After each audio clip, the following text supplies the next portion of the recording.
It was 2:03 a.m. when Max started barking. A short, frantic series of yips that cut through the stillness of the house like a knife. At first, I thought he was chasing a raccoon or some raccoons. He had that tendency, but the urgency in his bark made my chest tighten. I rubbed my eyes, glanced at the clock on the bedside table, and muttered, "Max, not now." But the barking didn't stop. It escalated. The kind of barking that doesn't belong to a pet who's comfortable in his own home. I swung my feet to the floor, still barefoot, and crept toward the window overlooking the backyard. That's when I saw him. A man, shirtless, chest gleaming faintly in the moonlight, sprinting across our yard with frantic energy that made my stomach twist. Max was lunging at him, barking like the world depended on it. The man's head turned back, and I caught a glimpse of his expression, a mix of fear and guilt, but it was gone in seconds, swallowed by the shadows. I froze. My first thought wasn't robbery or murder. My first thought was that I didn't recognize him. And yet, there was something familiar about the way he moved, something that made the pit in my stomach drop faster than it ever had before.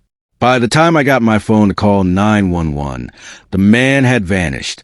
Max stopped barking, sitting in the yard as if nothing had happened. I leaned against the window, heart racing, palms sweaty. I felt my breath catch and the first tendrils of a different kind of dread start to coil around me. I shouldn't have felt it then, but I did. The kind of dread that doesn't come from outside threats, but from inside, from the people you trust the most. I didn't wake Jenny. Not immediately. I watched the yard for another 10 minutes, hoping my brain was lying to me. But there was no one, just shadows and the soft rustle of leaves. The next morning, I pretended like everything was normal. Coffee, breakfast, casual small talk about work. But my eyes kept darting to Jenny, searching for something I didn't have words for. And then the phone. A text from an unknown number. "Sorry for last night. I didn't mean to get caught. Let's talk later." I felt my chest tighten. My fingers trembled as I scrolled through the words again and again, hoping maybe, just maybe, it was a mistake. Some random message meant for someone else. But deep down I knew. I didn't confront her immediately. Instead, I waited. I watched her, noticing the way she moved, the way she laughed at jokes that didn't need laughter, the way she kept her phone close even when we were at the kitchen table together. 3 days later, I found a receipt in the trash. A dinner for two at a restaurant halfway across the city at 10 p.m. on a Tuesday. Her handwriting on a note. "Thanks for a great night." That was it. That was the confirmation. I confronted her that night. Sitting in the dim light of our living room, the rain tapping softly against the windows, the only sound besides Max's occasional whine. "Jenny, who is he?" My voice was calm, but the edges of it were sharp, trembling with anger I didn't want to show. Jenny's face went pale, her eyes wide. What are you talking about?" "The man in the yard. Last night. And the text. And the dinner receipt.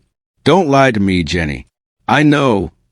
Her shoulders slumped, and for a moment, I thought she might say something, anything to make it real, to make it less crushing. But she didn't. Instead, she whispered, almost too softly to hear, "I'm sorry. Sorry." My voice broke. "Do you even understand what this is? What you did?" She didn't answer.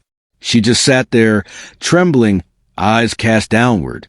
I could feel my heart splintering with every passing second.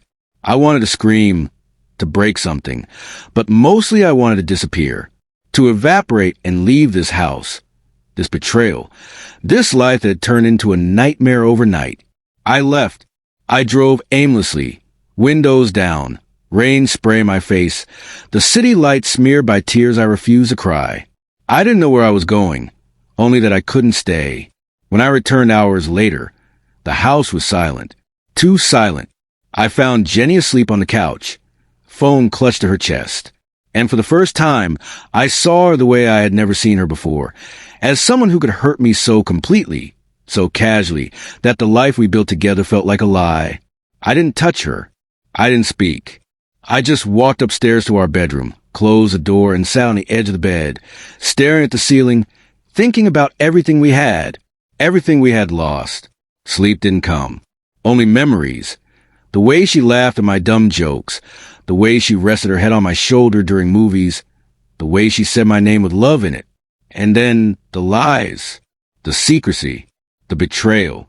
Days turned into nights, nights into restless, silent battles of endurance. I couldn't eat, couldn't sleep, couldn't think.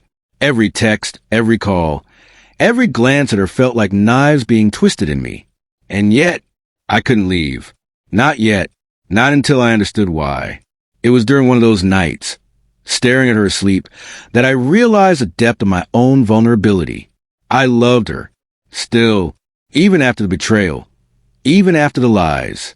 And maybe that was why it hurt so much.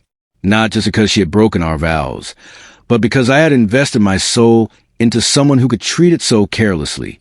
I decided to confront her again, differently this time, not with anger, but with clarity.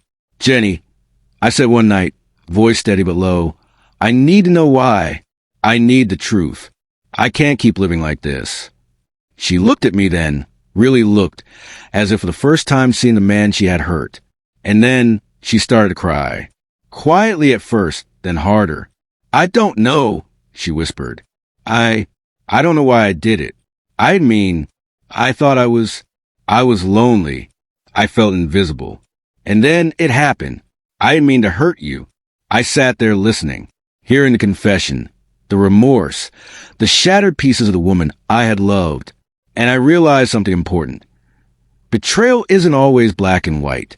Sometimes it's messy, human, complex. And yet, that didn't change the fact that it happened.